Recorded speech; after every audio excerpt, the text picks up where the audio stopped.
Un matin glacial de novembre 2002, dans une brocante poussiéreuse de Lyon, un collectionneur de matériel cinématographique découvre une boîte métallique rouillée portant l'inscription « Les portes de minuit », bobine 7, octobre 1972. À l'intérieur, une pellicule 16 mm miraculeusement préservée.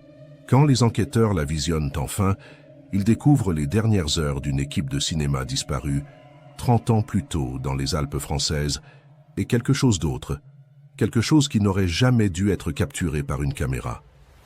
Mais que s'est-il réellement passé dans cette chapelle oubliée de tous et pourquoi cette pellicule était-elle la seule trace laissée par 5 personnes volatilisées sans laisser d'autres indices? Avant de continuer, écris dans les commentaires de quelle ville tu regardes cette vidéo. Abonne-toi dès maintenant à la chaîne et active les notifications pour ne manquer aucune de nos enquêtes mystérieuses. Pour comprendre cette affaire qui a hanté les gendarmes français pendant 3 décennies, il faut remonter au printemps 1972, dans le Paris bouillonnant de l'après-mai 68. Marc Delmas, réalisateur de 34 ans aux cheveux longs et aux lunettes rondes, fréquentait assidûment les cinémas d'art et d'essai du quartier latin. Fasciné par le cinéma expérimental allemand et les films d'horreur psychologique italiens, il rêvait de créer quelque chose de radicalement nouveau, une œuvre qui briserait les conventions narratives et plongerait le spectateur dans un état de transe hypnotique. Contrairement aux jeunes réalisateurs de sa génération qui s'intéressaient au cinéma politique ou à la nouvelle vague, Marc était obsédé par l'occulte, les rituels anciens et l'idée que certains lieux pouvaient conserver une mémoire des événements traumatiques qui s'y étaient déroulés.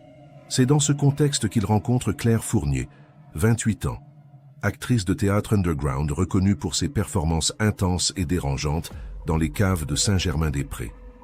Claire avait un visage anguleux, des yeux sombres et perçants, et une présence magnétique sur scène. Elle était connue pour sa méthode de jeu immersive, se plongeant totalement dans ses personnages au point de perdre parfois la frontière entre fiction et réalité. Ses amis racontaient qu'après certains spectacles, elle restait pendant des heures dans son personnage, incapable de revenir à elle-même. Quand Marc lui propose le rôle principal de son film, elle accepte immédiatement, séduite par l'ambition du projet et par la possibilité d'explorer des territoires psychologiques inexplorés. Pour compléter son équipe, Marc engage Jean-Luc Arnaud, 40 ans, chef opérateur expérimenté qui avait travaillé sur des documentaires ethnographiques en Afrique et en Asie. Jean-Luc était un homme pragmatique, un technicien rigoureux qui considérait le cinéma comme un artisanat noble, mais dépourvu de mystère. Sceptique par nature, il trouvait les obsessions occultes de Marc un peu ridicules, mais il respectait sa vision artistique et accepta de collaborer pour l'aspect technique du défi.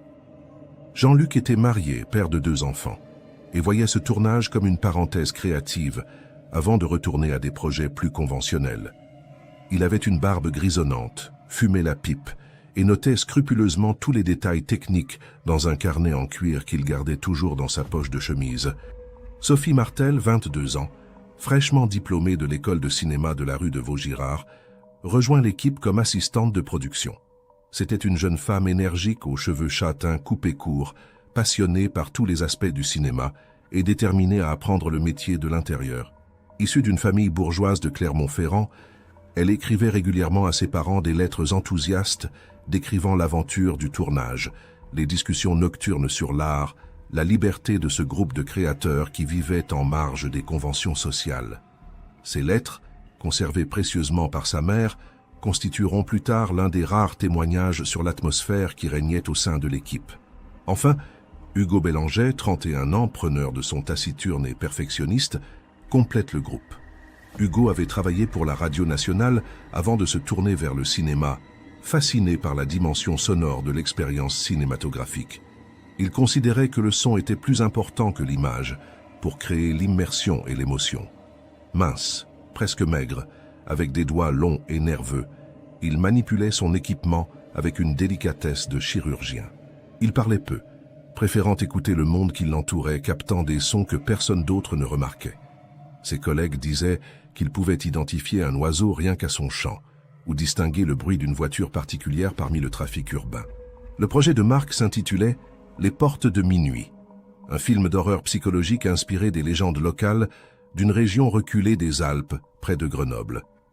Pendant ses recherches préparatoires, Marc avait découvert l'existence d'une chapelle abandonnée du XVe siècle, nichée dans une vallée encerclée de forêts denses et de falaises abruptes.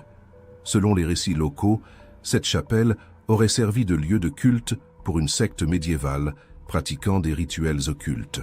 Les villageois des hameaux environnants évitaient soigneusement cet endroit, le considérant comme maudit. Certains parlaient de l'homme sans visage, une entité qui entrait les montagnes depuis des siècles, apparaissant aux voyageurs égarés avant de les faire disparaître à jamais. Pour Marc, ce lieu était parfait. Il voulait tourner exclusivement de nuit, utilisant uniquement la lumière des bougies et des lampes à pétrole pour créer une atmosphère authentique et oppressante. Son scénario, délibérément fragmentaire et non linéaire, racontait l'histoire d'une femme qui cherchait son frère disparu dans une région montagneuse et découvrait progressivement que les habitants cachaient un terrible secret lié à d'anciens rituels de sacrifice. Le film devait brouiller constamment la frontière entre réalité et hallucination, laissant le spectateur dans l'incertitude quant à ce qui se passait réellement. En septembre 1972, l'équipe s'installe dans un petit village de montagne appelé Saint-Alban-des-Pierres, une poignée de maisons en pierre grise accrochées au flanc d'une colline, à une quinzaine de kilomètres de Grenoble. Ils louent une vieille ferme en bordure du village pour y établir leur camp de base. L'accueil des villageois est froid, presque hostile. Quand Marc mentionne son intention de tourner dans la chapelle abandonnée, les visages se ferment. Le maire, un homme âgé au visage buriné par le soleil et le vent, tente de les dissuader. « Cette chapelle, on n'y va pas. On n'en parle pas. Il y a des choses qu'il vaut mieux laisser dormir, » leur dit-il d'une voix grave. Mais Marc interprète cette réticence comme une confirmation que l'endroit possède effectivement une aura particulière, exactement ce qu'il recherche pour son film. Les premiers jours de tournage se déroulent relativement bien. L'équipe effectue des repérages, teste le matériel, filme quelques plans dans les environs du village. Sophie écrit à ses parents « L'ambiance est un peu étrange ici. Les gens du village nous regardent comme si nous étions des intrus. » Marc est encore plus obsédé que d'habitude par son film. Il parle constamment de l'énergie du lieu, de la manière dont la caméra peut capturer des choses invisibles à l'œil nu. Claire est extraordinaire. Elle s'est complètement immergée dans son personnage. Parfois, j'ai l'impression qu'elle ne revient plus vraiment à elle-même entre les prises. Jean-Luc reste pragmatique et nous ramène tous à la réalité quand ça part trop loin. Hugo enregistre des sons toute la journée, même quand nous ne tournons pas. Il dit qu'il veut créer une bibliothèque sonore du lieu. Le 12 octobre 1972, l'équipe se rend pour la première fois à la chapelle abandonnée. Le chemin qui y mène serpente à travers une forêt de sapins sombres, puis traverse une clairière avant de grimper vers une crête rocheuse. La chapelle elle-même est un petit édifice de pierre grise, en partie effondré avec un toit troué et des murs couverts de lierre. À l'intérieur, l'air est glacial et humide. Des débris de bois jonchent le sol et des graffitis récents témoignent du passage occasionnel de randonneurs ou de curieux. Mais ce qui frappe l'équipe, c'est le silence absolu qui règne dans ce lieu. Pas de chant d'oiseaux, pas de bruissement de vent dans les arbres, rien qu'un silence dense et oppressant. Jean-Luc installe son matériel avec son efficacité habituelle, mais il avoue à Marc se sentir mal à l'aise. Il y a quelque chose qui ne va pas ici. Je ne sais pas comment l'expliquer, mais je n'aime pas cet endroit. Marc sourit, ravi. C'est exactement ce que je voulais. Ce malaise, cette tension, la caméra va le capturer. Hugo, pour sa part, enregistre des sons d'ambiance et remarque quelque chose d'étrange. Quand il réécoute ses enregistrements au casque, il entend des bruits qui ne correspondent pas à ce qu'il a perçu sur le moment. Des murmures, des pas, comme si quelqu'un d'autre était présent dans la chapelle avec eux. Il mentionne cette anomalie à Marc, qui l'encourage à continuer d'enregistrer, y voyant un élément qu'il pourra exploiter pour la bande-son du film. Claire, en costume pour son rôle, une longue robe sombre et déchirée, explore l'espace de la chapelle en murmurant son texte. Elle semble ailleurs, comme hypnotisée par le lieu. Sophie l'observe avec une inquiétude grandissante. Dans une lettre datée du 13 octobre, elle écrit « Claire ne va pas bien. Depuis qu'on est allé à cette chapelle, elle est différente. Elle dort mal, fait des cauchemars et reste dans son personnage même quand nous avons fini de tourner.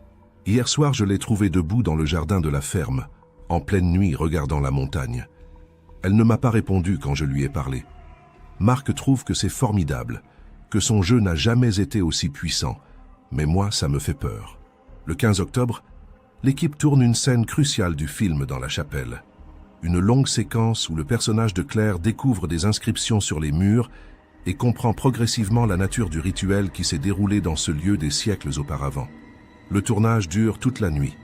Jean-Luc filme à la lumière des bougies, créant des ombres mouvantes et menaçantes. Hugo enregistre le son, notant encore une fois des anomalies troublantes dans ses enregistrements. À un moment, il entend distinctement une voix masculine prononcer quelques mots dans une langue qu'il ne reconnaît pas, alors que les seules personnes présentes dans la chapelle sont Claire et Marc, qui dirigent hors champ. Vers 4 heures du matin, Claire s'effondre soudainement.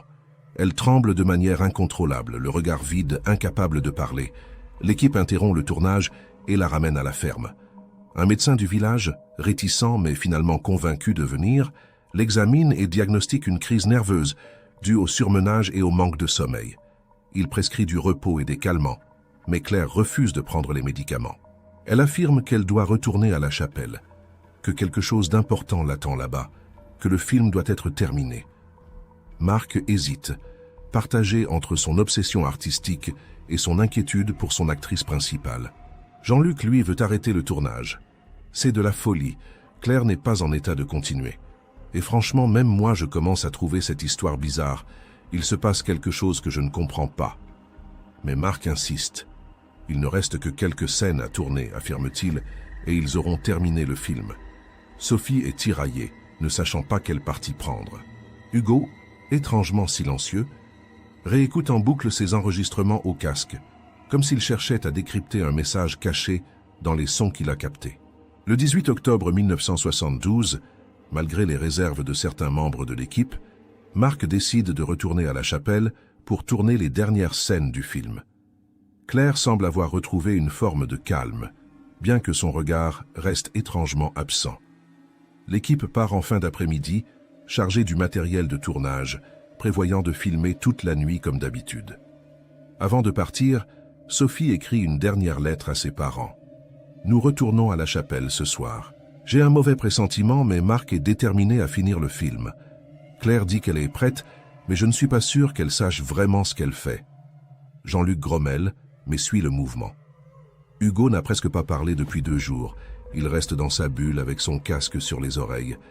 J'ai hâte que ce tournage se termine pour rentrer à Paris. Cette montagne, ce village, cette chapelle, tout ça commence à me peser. Cette lettre ne sera jamais postée. Elle sera retrouvée des années plus tard dans la ferme abandonnée, avec d'autres affaires personnelles de l'équipe. Le 19 octobre au matin, le propriétaire de la ferme, inquiet de ne voir aucun signe d'activité et remarquant que la voiture de l'équipe n'est pas revenue, alerte les gendarmes. Une patrouille se rend à la chapelle et découvre un spectacle dérangeant. Le matériel de tournage est là, apparemment intact. La caméra est posée sur son trépied, pointée vers l'intérieur de la chapelle. Les lampes à pétrole sont éteintes, certaines renversées. Des bougies fondues jonchent le sol, mais aucune trace des 5 membres de l'équipe. Leurs vestes, leurs sacs, même les clés de la voiture sont restées sur place. Seule la pellicule de la caméra a disparu. Les gendarmes lancent immédiatement des recherches. Des équipes cynophiles ratissent la forêt environnante. Les falaises sont inspectées, craignant qu'une chute accidentelle puisse expliquer la disparition. Les villages alentours sont interrogés. Personne n'a rien vu, rien entendu. Les chiens perdent rapidement la trace autour de la chapelle, comme si les 5 personnes s'étaient volatilisées sans laisser d'odeur. Les enquêteurs explorent toutes les hypothèses. Accident collectif, fugue concertée, enlèvement, crime passionnel. Mais rien ne tient la route. L'enquête révèle quelques éléments troublants. Dans le carnet de Jean-Luc, retrouvé près de la caméra, les dernières notes techniques sont datées du 18 octobre, 23h30. Il y écrit « Anomalie lumineuse sur la pellicule. Vérifiez l'objectif, rien d'anormal. Impression d'être observé. H. Entend des voix. Monsieur refuse d'arrêter. C. En transe. La dernière ligne est presque illisible, griffonnée hâtivement. Quelque chose bouge dans l'ombre. Les familles des disparus sont effondrées. Les parents de Sophie arrivent de Clermont-Ferrand dévastés de douleur. Le père de Claire, un médecin parisien, engage un détective privé pour mener sa propre enquête. La femme de Jean-Luc et ses 2 enfants s'installent temporairement près de Saint-Alban-des-Pierres, refusant de quitter la région tant que son mari n'aura pas été retrouvé. Les proches de Marc et Hugo se joignent aux recherches, distribuant des tracts avec les photos des disparus dans toute la région alpine. Les villageois de Saint-Alban-des-Pierres, interrogés par les gendarmes, restent évasifs. Certains murmurent que l'équipe aurait dû écouter les avertissements, qu'on ne dérange pas impunément certains lieux. Le maire refuse de faire d'autres déclarations après sa première audition. Une vieille femme, que les villageois surnomment la mère Joséphine, accepte finalement de parler au détective engagé par le père de Claire. Elle raconte une histoire ancienne, transmise de génération en génération. Selon la légende locale, la chapelle aurait été construite au XVe siècle sur un site encore plus ancien, un lieu de culte païen où des sacrifices rituels étaient pratiqués. Une secte hérétique aurait utilisé la chapelle pour des cérémonies interdites, invoquant des entités qu'elle appelait les gardiens du seuil. L'Église aurait finalement réprimé cette secte, mais les villageois croyaient que quelque chose était resté dans la chapelle, quelque chose qui n'appartenait pas à notre monde. Le détective note ces propos mais les classe dans la catégorie des superstitions rurales. Il se concentre sur des pistes plus rationnelles. Marc aurait-il organisé une mise en scène pour faire parler de son film? L'équipe aurait-elle été victime d'un criminel isolé vivant dans la montagne? Un accident collectif, suivi d'une dissimulation des corps par une personne inconnue? Aucune de ces hypothèses ne résiste à l'analyse.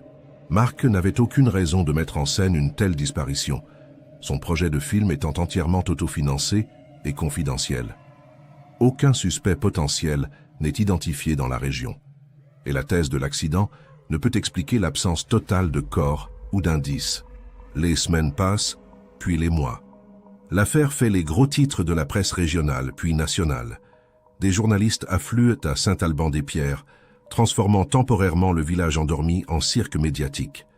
Des théories circulent.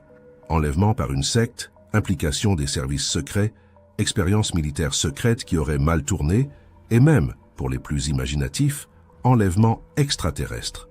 Mais sans preuve, sans témoin, sans le moindre indice tangible, l'enquête s'enlise.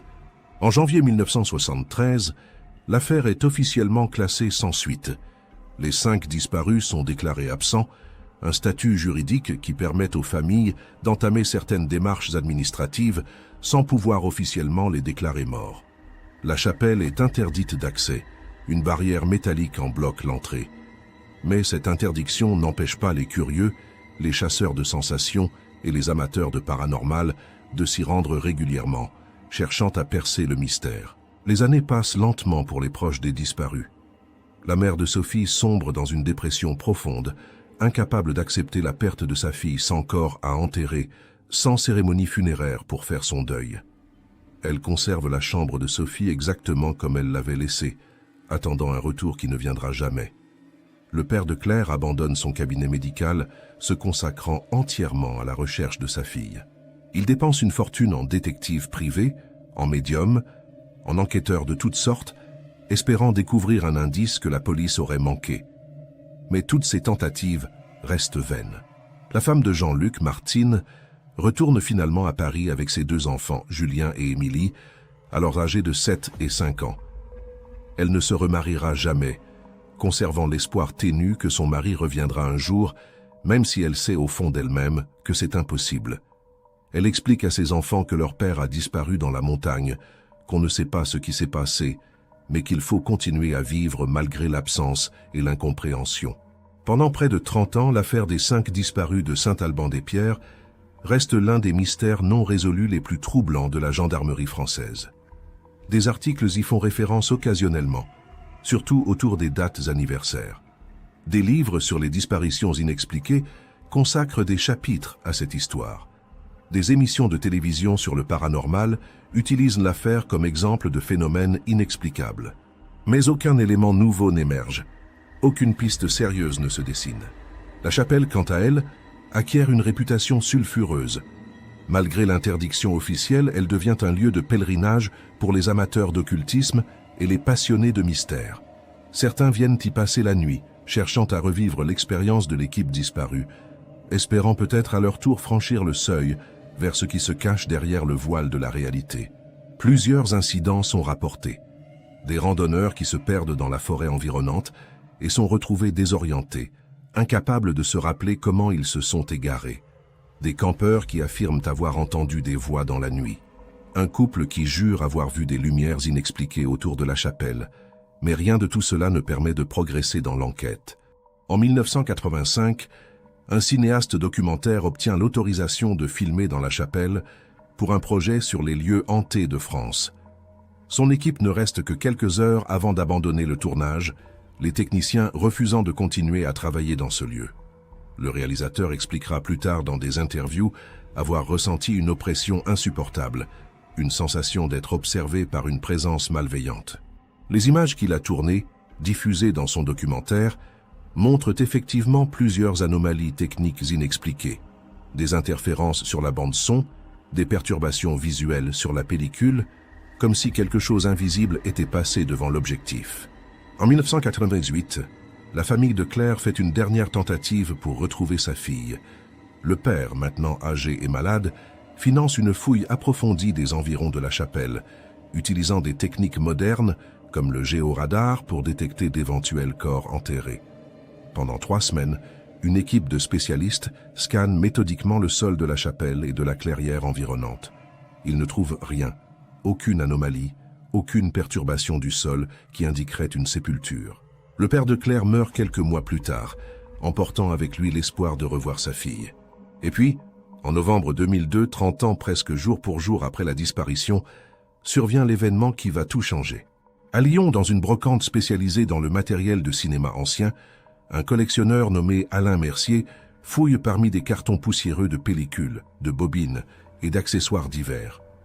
Alain, 55 ans, restaurateur de films anciens à la retraite, passe ses week-ends à chiner dans les brocantes, à la recherche de trésors cinématographiques oubliés.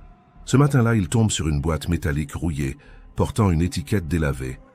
Les portes de minuit, Bobine 7, octobre 1972. Le nom ne lui dit rien, mais la date attire son attention. Il ouvre précautionneusement la boîte et découvre une pellicule 16 mm apparemment en bon état, malgré les 3 décennies passées. Le propriétaire de la brocante, un vieil homme qui a acheté le contenu d'un garde-meuble abandonné, n'a aucune information sur la provenance de l'objet. Alain achète la boîte pour une somme modique et rentre chez lui, curieux de découvrir ce que contient cette mystérieuse pellicule. Dans son atelier personnel, équipé de matériel professionnel pour numériser d'anciennes pellicules, Alain commence le processus de transfert. Il travaille lentement, consciencieusement, comme il l'a fait pendant toute sa carrière. Quand il visionne enfin les images sur son écran, il reste figé, incapable de détourner le regard. Ce qu'il voit dépasse tout ce qu'il aurait pu imaginer. La pellicule commence par des claps de tournage standards, montrant la date du 18 octobre 1972 et le titre du film. Puis apparaissent les images de la chapelle, filmées à la lumière tremblante des bougies. On voit Claire, en costume, récitant son texte d'une voix monocorde et hypnotique. La caméra la suit alors qu'elle explore l'espace de la chapelle, touchant les murs, traçant du doigt les inscriptions gravées dans la pierre. La qualité sonore est remarquable, témoignant du talent de Hugo à capturer l'atmosphère du lieu. Mais rapidement, Alain remarque des anomalies, des ombres qui bougent de manière incohérente par rapport aux sources de lumière, des bruits sur la bande son qui ne correspondent pas à l'image, des murmures, des pas, comme si des personnes invisibles se déplaçaient dans la chapelle. À un moment, la voix de Hugo est entendue hors champ, demandant « Vous entendez ça? Il y a quelqu'un d'autre ici ?» La caméra pivote brusquement, filmant l'obscurité au fond de la chapelle, mais ne révèle rien de visible. La scène suivante montre Claire immobile au centre de la chapelle, les yeux fermés, semblant en transe. La caméra reste fixe sur elle pendant ce qui semble être plusieurs minutes. Puis, progressivement, une forme sombre commence à apparaître derrière elle. Ce n'est pas une ombre naturelle, mais quelque chose de plus dense, de plus substantiel. La forme semble se rapprocher lentement de Claire, s'étendant comme une tache d'encre sur le mur derrière elle. La voix de Marc retentit, excitée. « Tu le vois, Jean-Luc ? La caméra le capture, continue de filmer. » Jean-Luc répond, sa voix tendue. « Marc, je ne vois rien à l'œil nu. Ce n'est que sur l'écran de contrôle. » Qu'est-ce que c'est que ce truc ?» Sophie intervient, paniquée. « Il faut sortir Claire de là, regarde-la, elle ne va pas bien. » Mais Marc insiste pour continuer le tournage. La forme sombre derrière Claire se définit progressivement. Elle prend une silhouette vaguement humaine, mais sans détail, sans visage, comme une découpe noire dans le tissu de la réalité. La température semble chuter brutalement dans la chapelle. La buée de la respiration des membres de l'équipe devient visible sur la pellicule. Les flammes des bougies vacillent violemment, projetant des ombres dansantes et déformées. Claire ouvre soudainement les yeux. Son regard est vide, absent, comme si elle regardait à travers le monde visible vers quelque chose d'autre. Elle commence à parler, mais sa voix n'est plus la sienne. C'est une voix plus grave, gutturale, prononçant des mots dans une langue inconnue. Hugo hors champ crie « Je l'entends dans mon casque. Cette voix, elle est partout dans mes enregistrements. » La caméra tremble. On entend Jean-Luc respirer fort, visiblement effrayé. La silhouette sombre derrière Claire semble maintenant l'envelopper, l'absorber dans son obscurité. Sophie hurle « Claire, Claire, réveille-toi !» Mais Claire reste immobile, les yeux fixés sur un point invisible, continuant à prononcer ces mots incompréhensibles d'une voix qui n'est pas la sienne. Soudain, toutes les bougies s'éteignent simultanément. Un noir total envahit l'écran. On entend des cris, des bruits de pas précipités, le fracas du matériel qui tombe. La voix de Marc, terrifié, hurle « La porte! Où est la porte ?» Jean-Luc crie « Je ne vois rien !» Sophie sanglote. Hugo répète inlassablement « Ça vient, ça vient, ça vient !» Puis, dans l'obscurité totale, une lumière apparaît. Ce n'est pas une lumière naturelle, mais une lueur blafarde, verdâtre, qui ne semble provenir d'aucune source identifiable. Elle éclaire faiblement l'intérieur de la chapelle, révélant les 5 membres de l'équipe serrés les uns contre les autres, le dos au mur. Leurs visages sont déformés par la terreur. Claire est effondrée au sol, recroquevillée sur elle-même. Et devant eux, se tenant au centre de la chapelle, se trouve la silhouette sombre. Elle est maintenant parfaitement visible. Une forme humanoïde d'environ 2 mètres de haut, mais sans aucun détail anatomique. Pas de visage, pas de main, juste une silhouette noire qui absorbe la lumière autour d'elle. Pourtant, on a l'impression qu'elle les regarde, qu'elle les observe avec une intelligence froide et ancienne. La silhouette ne bouge pas, mais sa simple présence semble remplir tout l'espace de la chapelle d'une oppression suffocante. Hugo est le premier à craquer. Il se lève brusquement et court vers ce qu'il pense être la sortie. La caméra le suit du regard. On le voit disparaître dans l'obscurité au fond de la chapelle. Puis, quelques secondes plus tard, un cri de pure terreur qui s'interrompt brutalement, comme coupé au milieu. Silence. Sophie hurle le nom de Hugo, mais personne n'ose bouger. La silhouette reste immobile, imperturbable. Marc murmure, sa voix brisée, « Ce n'est pas possible, ce n'est pas réel ». Jean-Luc, pragmatique jusqu'au bout, attrape une lampe à pétrole encore intacte et tente de la rallumer. Ses mains tremblent tellement qu'il laisse tomber les allumettes. Sophie les ramasse et parvient finalement à produire une flamme. La lumière de la lampe repousse légèrement l'obscurité, mais la silhouette sombre reste visible, apparemment non affectée par la luminosité. Claire se relève lentement. Son visage est maintenant calme, presque serein, en totale contradiction avec la panique des autres. Elle s'avance vers la silhouette. Marc essaie de la retenir, mais elle se dégage avec une force surprenante. « Elle m'appelle », dit-elle simplement d'une voix atone. « Je dois y aller. »« Claire, non !» Sophie se précipite pour l'arrêter, mais Jean-Luc la retient. « Laisse-la, on ne peut rien faire. » Sa voix est celle d'un homme qui a abandonné tout espoir. Claire continue à avancer vers la silhouette. Quand elle arrive à quelques mètres d'elle, la forme sombre semble s'ouvrir, comme une porte invisible dans l'air. Derrière, on entrevoit brièvement quelque chose d'impossible à décrire, un espace qui ne devrait pas exister, rempli d'ombres mouvantes et de formes géométriques qui défient la logique. Claire franchit le seuil et disparaît. La silhouette se referme derrière elle. Pendant quelques secondes, il ne se passe rien. Puis la silhouette se tourne vers les 3 survivants. Elle avance d'un pas, puis d'un autre. Marc hurle, un son primitif de terreur absolue. Il court vers la caméra, la saisit sur son trépied et la retourne vers lui. Son visage remplit l'écran, les yeux exorbités, le visage ruisselant de sueur et de larmes. « Si quelqu'un trouve cette pellicule, dit-il d'une voix haletante, n'allez jamais dans cette chapelle. Il y a quelque chose ici, quelque chose qui attend. Nous avons ouvert une porte qui devait rester fermée. Je suis désolé. Je suis tellement désolé. » Derrière lui, Sophie crie. La caméra pivote violemment et tombe au sol, l'objectif pointé vers un angle du mur de la chapelle. On voit les jambes de Sophie et de Jean-Luc qui reculent précipitamment. On entend leur voix, suppliante, terrifiée. Puis le son devient étrange, comme si la bande magnétique était déformée. Les voix se transforment en échos distordus, en murmures incompréhensibles. L'image commence à se dégrader. Des parasites apparaissent, des lignes horizontales qui zèbrent l'écran. À travers les interférences, on distingue encore les mouvements des jambes, puis elles disparaissent hors du champ de la caméra. On entend un dernier cri, celui de Marc cette fois, puis plus rien, juste le bruit de fond de la bande magnétique qui continue à tourner. La caméra reste là, filmant le mur vide de la chapelle. Les minutes s'écoulent, 10 minutes, 20 minutes. Rien ne bouge. Puis, progressivement, la lumière verdâtre qui éclairait faiblement la scène diminue et disparaît. L'obscurité totale envahit à nouveau l'écran. Le son capte encore quelques bruits indistincts, des craquements, peut-être des pas lointains, ou peut-être juste le vent dans les pierres de la vieille chapelle. Et puis, juste avant que la pellicule n'arrive à sa fin, on entend une dernière chose. Une voix, celle de Claire. Elle murmure comme venue d'une grande distance « Ils nous ont accueillis. Nous sommes de l'autre côté maintenant. Ne nous cherchez pas. Vous ne pouvez pas nous trouver. Nous ne sommes plus dans votre monde. » La pellicule se termine dans un claquement sec.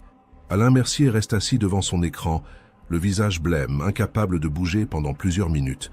Ce qu'il vient de voir est impossible, inconcevable, et pourtant c'est là, enregistré sur cette pellicule vieille de 30 ans. Il repasse les dernières minutes, s'assurant qu'il n'a pas rêvé, qu'il n'a pas halluciné. Les images sont bien réelles. La voix de Claire à la fin est bien là, claire et distincte malgré les parasites. Après une longue hésitation, Alain décide de contacter les autorités. Il téléphone à la gendarmerie de Lyon et explique ce qu'il a trouvé. Les gendarmes, d'abord sceptiques, acceptent finalement de venir visionner la pellicule. Quand ils voient les images, le silence se fait dans la pièce. Un des gendarmes se souvient vaguement de l'affaire des 5 disparus de 1972, une histoire dont on parlait encore parfois dans les brigades alpines. La pellicule est immédiatement saisie comme pièce à conviction. L'enquête, classée depuis près de 30 ans, est officiellement rouverte. Un magistrat est désigné pour superviser les nouvelles investigations. La pellicule est envoyée à un laboratoire spécialisé pour authentification. Les experts confirment qu'il s'agit bien d'une pellicule 16 mm de 1972, que les images n'ont pas été manipulées numériquement, ce qui serait de toute façon impossible avec une pellicule argentique de cette époque. Les voix enregistrées sont comparées avec les quelques enregistrements audio existants des disparus. Elles correspondent. Il s'agit bien de Marc Delmas, Claire Fournier, Jean-Luc Arnaud, Sophie Martel et Hugo Bélanger. Les familles des disparus sont contactées. Martine, la veuve de Jean-Luc, maintenant âgée de 65 ans, accepte de visionner la pellicule. Elle s'effondre en larmes en voyant son mari, si jeune, si vivant, et en entendant sa voix pour la première fois depuis 3 décennies. Elle identifie formellement Jean-Luc, confirmant que c'est bien lui. Julien et Émilie, les enfants de Jean-Luc, maintenant adultes, refusent de voir les images. Ils préfèrent conserver de leur père le souvenir des quelques photos floues qui leur restent, plutôt que cette vision cauchemardesque de ces derniers instants. La mère de Sophie, maintenant âgée et fragile, est hospitalisée après avoir visionné une partie de la pellicule. Le choc est trop violent. Elle meurt quelques semaines plus tard d'une crise cardiaque, emportant avec elle 30 ans d'attente et d'espoir brisés. Les proches de Marc et Hugo sont également contactés, mais beaucoup ont déménagé, refait leur vie, essayé d'oublier. Certains refusent de rouvrir cette blessure ancienne. D'autres, au contraire, veulent comprendre, veulent savoir ce qui s'est réellement passé dans cette chapelle maudite. La gendarmerie organise une nouvelle expédition à la chapelle de Saint-Alban-des-Pierres. Une équipe technique complète, équipée de matériel moderne, de détecteurs en tout genre, de caméras thermiques et de projecteurs puissants, se rend sur les lieux. Ils fouillent méthodiquement chaque centimètre carré de la chapelle et de ses environs. Ils ne trouvent rien, aucune trace des disparus, aucun indice sur ce qui a pu se passer cette nuit d'octobre 1972. Pourtant, plusieurs membres de l'équipe technique rapportent avoir ressenti un malaise profond dans la chapelle, une sensation d'oppression et d'être observé. Les batteries de certains appareils électroniques se vident inexplicablement rapidement. Les caméras thermiques captent des anomalies de température qui ne correspondent à aucune source de chaleur identifiable. Le chef d'équipe décide d'écourter l'opération après seulement 4 heures sur place, ces hommes refusant de passer la nuit dans ce lieu. L'affaire fait à nouveau la une des médias. Les journaux titrent sur « La pellicule maudite », le mystère des 5 disparus enfin résolu. Des images troublantes relancent une enquête vieille de 30 ans. La pellicule devient un objet de fascination morbide. Des émissions de télévision consacrent des reportages à l'affaire, invitant des experts en phénomènes paranormaux, des psychologues, des physiciens pour tenter d'expliquer ce qui apparaît sur les images. Les théories fusent de toutes parts. Certains affirment qu'il s'agit d'une mise en scène élaborée, que Mark aurait orchestré toute cette disparition comme une œuvre d'art ultime, une performance macabre. Mais cette théorie ne tient pas. Comment aurait-il pu faire disparaître 4 autres personnes sans laisser aucune trace pendant 30 ans? Et pourquoi? D'autres évoquent une hallucination collective, provoquée par des champignons hallucinogènes présents dans la chapelle, ou par des gaz toxiques émanant du sol. Des géologues sont consultés, mais aucune source de gaz naturel n'est détectée dans la région. Les amateurs de paranormal, bien sûr, voient dans cette pellicule la preuve définitive de l'existence d'entités d'un autre monde, de passage vers des dimensions parallèles, de portes ouvertes sur l'inconnu. Ils organisent des pèlerinages à la chapelle, malgré l'interdiction formelle des autorités. Certains disparaissent pendant quelques heures avant d'être retrouvés désorientés dans la forêt, affirmant avoir perdu la notion du temps. Aucun ne peut fournir d'explications cohérentes sur ce qui leur est arrivé. Des chercheurs en acoustique analysent la bande-son de la pellicule. Ils découvrent que les voix entendues sur l'enregistrement contiennent des fréquences anormales, des sons infrasonores inaudibles pour l'oreille humaine, mais capables de provoquer anxiété, vertige et hallucination. Cela pourrait expliquer l'état de transe de Claire et le comportement irrationnel de l'équipe. Mais cela n'explique pas les images elles-mêmes, la silhouette sombre, la disparition effective des 5 personnes. Un psychiatre spécialisé dans les traumatismes propose une théorie audacieuse. Selon lui, l'équipe aurait vécu une expérience dissociative collective, une sorte de psychose partagée déclenchée par la combinaison du lieu, de l'épuisement, du manque de sommeil et de l'atmosphère oppressante créée par Mark. Dans cet état altéré de conscience, ils auraient pu commettre des actes irrationnels, peut-être même des violences mutuelles, avant de fuir séparément dans la montagne où ils seraient morts d'exposition ou d'accident. Les corps n'auraient jamais été retrouvés en raison de la topographie complexe de la région, des falaises, des crevasses, des cours d'eau souterrains. Cette théorie, bien que rationnelle, ne satisfait personne. Elle n'explique pas comment la caméra a continué à filmer après la disparition de tous les membres de l'équipe, ni la voix de Claire entendue à la toute fin de la pellicule, alors que tout indique qu'elle avait déjà disparu. Le magistrat en charge de l'enquête se retrouve dans une impasse. Il a une preuve visuelle de quelque chose qui s'est passé dans cette chapelle, mais cette preuve est inexplicable selon les lois de la physique et de la raison. Il ne peut pas classer l'affaire comme résolue, car les corps n'ont pas été retrouvés et aucun crime n'a pu être établi. Il ne peut pas non plus la classer comme non résolue, car la pellicule montre clairement ce qui est arrivé aux disparus, même si cela défie toute compréhension. Finalement, après des mois de délibération, le magistrat prend une décision sans précédent. Il déclare officiellement que les 5 membres de l'équipe de tournage sont morts dans des circonstances indéterminées dans la nuit du 18 au 19 octobre 1972, permettant ainsi aux familles de faire établir des certificats de décès et de clore administrativement cette affaire qui a empoisonné leur vie pendant 3 décennies. Mais ils refusent de spéculer sur les causes exactes de leur mort, se contentant de noter que des événements d'une nature encore inexpliquée par la science actuelle se sont produits dans la chapelle cette nuit-là. Les familles, enfin, peuvent faire leur deuil. Des cérémonies funéraires sont organisées, même sans corps à inhumer. Martine fait ériger une stèle au cimetière de son quartier parisien, portant les noms de Jean-Luc, Claire, Marc, Sophie et Hugo, avec l'inscription « Disparu dans la montagne, octobre 1972. Que votre dernier film repose en paix ». C'est une étrange épitaphe pour une fin encore plus étrange. Julien, le fils de Jean-Luc, devenu lui-même cinéaste documentaire, décide de réaliser un film sur l'affaire. Il passe des mois à interviewer les témoins encore vivants, à consulter les archives de l'enquête, à étudier la pellicule image par image. Son documentaire, intitulé « Les portes de minuit, l'enquête », sort en 2005 et connaît un succès international. Il pose plus de questions qu'il n'apporte de réponses, mais il permet au public de découvrir l'histoire complète de cette disparition mystérieuse. Dans son film, Julien interviewe des physiciens théoriciens qui évoquent la possibilité de zones de faiblesse dans le tissu de l'espace-temps, des endroits où les lois normales de la réalité pourraient être temporairement suspendues. Certains lieux, selon ces théories encore très spéculatives, pourraient servir de point de passage vers d'autres dimensions, d'autres réalités parallèles. La chapelle de Saint-Alban-des-Pierres pourrait être un de ces lieux. Il interviewe également des historiens qui ont étudié les archives médiévales de la région. Il confirme l'existence d'une secte hérétique au XVe siècle, les Frères du Seuil, qui auraient effectivement pratiqué des rituels dans cette chapelle. Selon les documents de l'Inquisition, ces hérétiques croyaient en l'existence de gardiens qui veillaient aux frontières entre les mondes et cherchaient à communiquer avec eux à travers des cérémonies complexes impliquant des sacrifices et des incantations.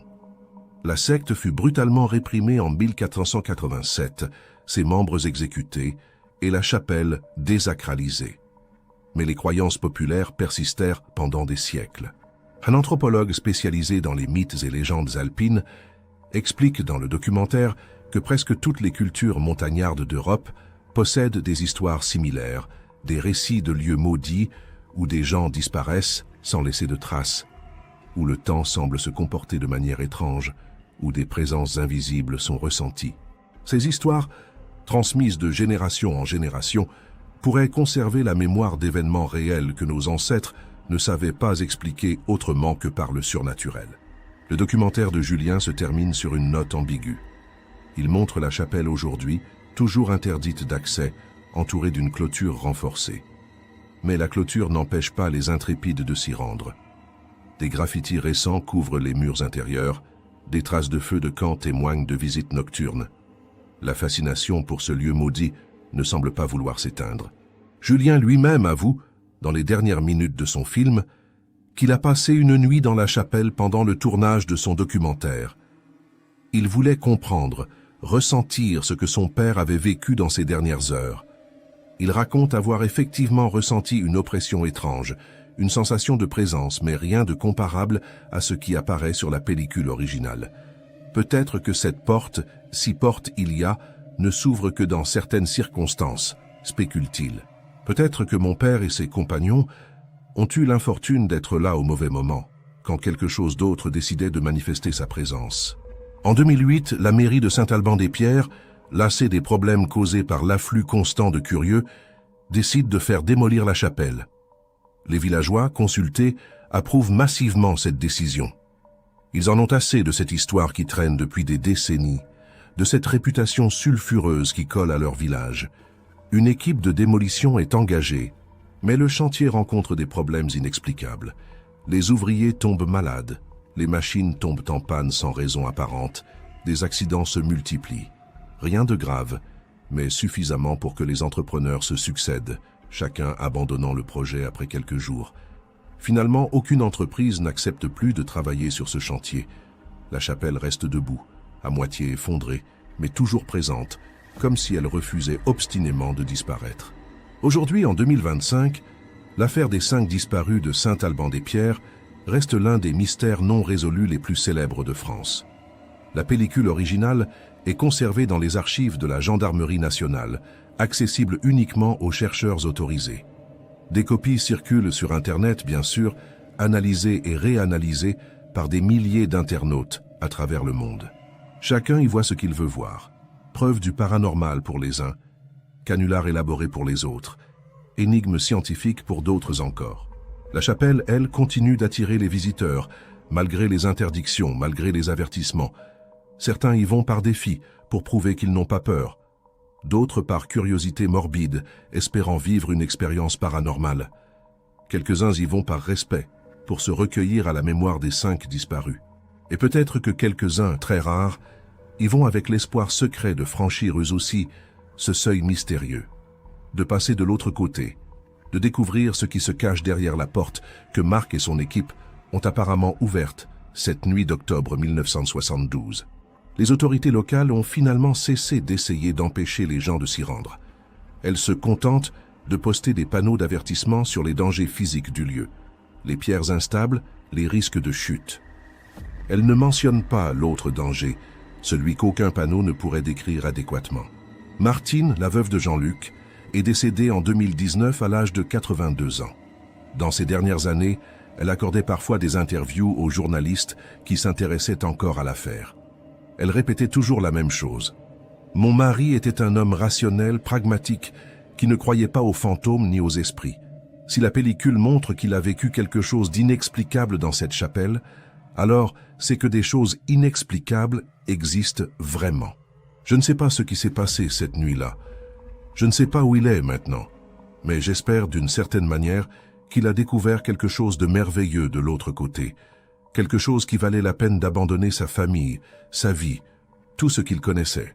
Cette histoire nous rappelle que le monde est peut-être plus vaste, plus étrange, plus mystérieux que ce que nous voulons bien admettre. Elle nous rappelle que certaines questions n'ont pas de réponse, que certains mystères ne seront jamais résolus, et que c'est peut-être mieux ainsi.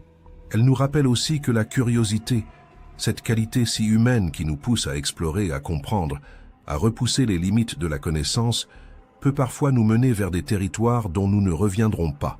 Mark Delmas voulait créer un film qui briserait les conventions, qui plongerait le spectateur dans un état de transe, qui capturerait quelque chose d'invisible à l'œil nu. En un sens terrible et tragique, il a réussi. Son dernier film, cette pellicule retrouvée 30 ans après sa disparition, est peut-être l'œuvre la plus troublante jamais créée. Pas parce qu'elle est artistiquement brillante, mais parce qu'elle documente quelque chose qui ne devrait pas exister, quelque chose qui défie notre compréhension du réel. Et quelque part, dans une dimension que nous ne pouvons pas atteindre. Peut-être que Marc, Claire, Jean-Luc, Sophie et Hugo sont toujours là, de l'autre côté de cette porte mystérieuse, vivant une réalité que nous ne pouvons même pas imaginer. Ou peut-être qu'ils ont simplement cessé d'exister, absorbés par quelque chose d'ancien et d'affamé qui attendait patiemment dans les ombres de cette chapelle oubliée. Nous ne le saurons jamais avec certitude. Ce qui est certain, c'est que leur histoire continuera de fasciner, d'inquiéter, de hanter ceux qui la découvrent. Elle deviendra une légende urbaine, un conte moderne d'horreur, une mise en garde contre les dangers de la curiosité excessive. Et peut-être que c'est là le véritable héritage de Mark Delmas et de son équipe, avoir créé, involontairement et au prix de leur vie, un mythe qui perdurera bien plus longtemps que n'importe quel film conventionnel. Avant de terminer, dis-nous dans les commentaires de quelle ville tu regardes cette vidéo. N'oublie pas de t'abonner à la chaîne pour découvrir d'autres enquêtes sur des mystères inexpliqués et laisse un like si cette histoire t'a captivé autant qu'elle nous a troublés pendant nos recherches.